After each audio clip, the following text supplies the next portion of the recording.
If one day you received an order requiring you or your children to go to the battlefield for a war whose reasons you don't even truly understand, what would you do?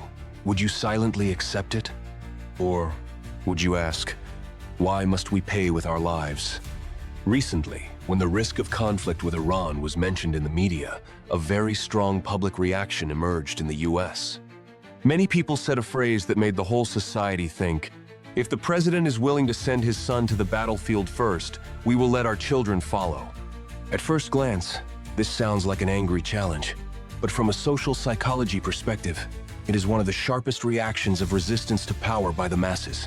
It is not just an emotion. It is a very deep psychological mechanism that appears when people feel survival risks are being distributed unfairly. First, we need to understand a concept in behavioral psychology: risk asymmetry. Humans have a natural survival mechanism in the brain that constantly evaluates two things: who makes the decision and who suffers the consequences. When those two are completely separated, the brain immediately triggers a defense state. In the context of war, citizens feel one thing very clearly. Major decisions are usually made in safe meeting rooms by people who do not have to directly go to the front lines. But the risk of losing a life is pushed onto ordinary youth, onto ordinary families. When that asymmetry becomes too obvious, crowd psychology will automatically resist. Therefore, the phrase, "send your son to battle first," is actually a demand for risk symmetry. In economics and political psychology, there is a very famous concept called skin in the game, meaning the decision maker must also have their own life and death stake in it. When a leader has to face the exact same risk they are asking others to bear, their decisions become much more cautious. The citizen's statement, therefore, is not just anger. It is a way to force power to share the same level of risk. If the war is truly righteous and necessary, then all social classes must face it equally. The second psychological layer lies in a very famous theory in sociology: relative deprivation theory. Humans do not only react to absolute pain, they react much more strongly when they feel they are being treated unfairly compared to others.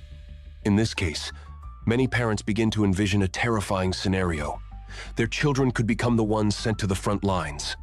But at the same time, they also recognize a social reality. The children of the elite, of the powerful class, usually have many more ways to stay away from the battlefield. This comparison creates a psychological shock.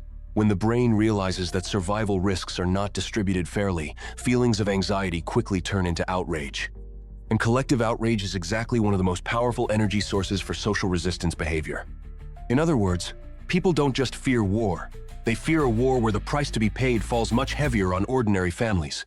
The third psychological layer relates to a larger crisis: the collapse of institutional trust. For a society to accept massive sacrifices, like war, citizens need two things: transparency and clarity of purpose. Historically, when a nation is directly invaded, the collective psychology is usually very different. Citizens clearly understand why they must fight. They have cognitive clarity. When the goal is clearly seen, humans can accept tremendous sacrifices. But when the reasons become vague, when citizens don't understand why the war is necessary, social psychology changes completely. The psychological filter of the masses begins to doubt every call from those in power. Instead of feeling it as a call to protect the country, they begin to feel it as manipulation. Once trust is fractured, every call for sacrifice becomes much harder to accept.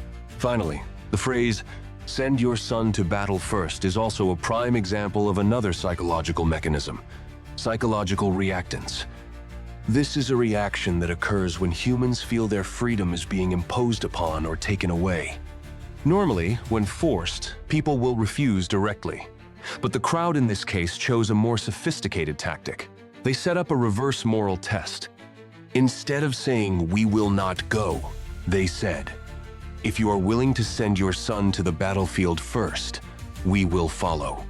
This is an incredibly powerful psychological move because it pushes the decision maker into a very awkward dilemma. If the leader refuses, it inadvertently admits that they themselves do not want their child to face that risk.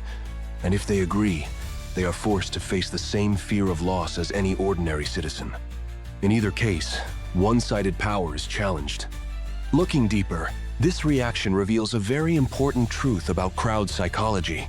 When faced with decisions involving survival, people do not act entirely impulsively. They use very sophisticated psychological mechanisms to evaluate fairness, risk distribution, and the legitimacy of power. When they feel they are being turned into tools for decisions where they cannot control the risks, the crowd will find a way to resist. Not just with emotions, but with psychological strategies aimed at exposing power asymmetry. Therefore, that seemingly simple phrase actually contains a very powerful message. If a decision requires citizens to pay with their lives, the decision-maker must also be willing to share that same level of risk. Because when human life becomes the price to pay, society's biggest question will always be, who is the one truly gambling? And who is the one paying for that bet?